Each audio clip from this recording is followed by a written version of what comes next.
സേവനമെന്ന് കേൾക്കുമ്പോൾ ആർഎസ്എസിന്റെ പേരാണ് ആദ്യം ഓർമ്മ വരികയെന്ന് തഞ്ചാവൂർ ശാസ്ത്ര സർവകലാശാല vice chancellor professor S Vaidyasubramanyam. Thanjavur ശാസ്ത്ര സർവകലാശാലയും സേവാഭാരതിയും ചേർന്ന് വയനാട് മുണ്ടക്കൈ ചൂരൽമല ഉരുൾപൊട്ടൽ ദുരന്തബാധിതരായ വിദ്യാർത്ഥികൾക്ക് വേണ്ടി നൽകുന്ന സ്കോളർഷിപ്പിന്റെ വിതരണോദ്ഘാടനം നിർവഹിച്ച് സംസാരിക്കുകയായിരുന്നു അദ്ദേഹം. கேரளாலே 2018 நடந்தது.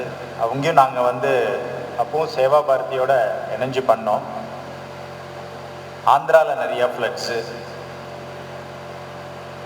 இது நடக்கக்கூடாது, பட் நடக்கிறது.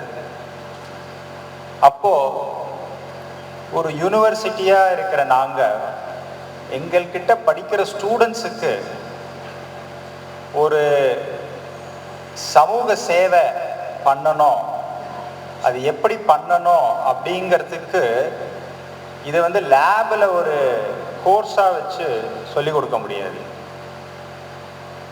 இந்த மாதிரி ஏதாவது ஒரு விஷயங்கள் நடக்கிறச்சே ஸ்டூடெண்ட்ஸை கூட அழைச்சிட்டு போய் சேவையில் இறக்கணும், அந்த ஃபீல்டில் போய் ஒர்க் பண்ணணும். அப்படி தான் இவ்வளோ வருஷமாக நாங்கள் பண்ணுற வழக்கம். இன்னொன்று என்னென்னா, எங்கே எது நடந்தாலும் முதல்ல எங்களுக்கு மனசில் தோன்றது ஆர்எஸ்எஸ் தான். ஏன்னா அந்த மாதிரி ஒரு இயக்கத்தோட சேர்ந்து இந்த சமூக சேவை பண்ணுறதுல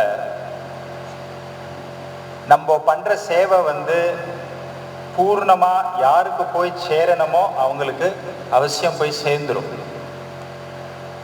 அதுலேயும் சேவா பாரதியோட இணைஞ்சு நிறையா சேவை செய்கிற ஒரு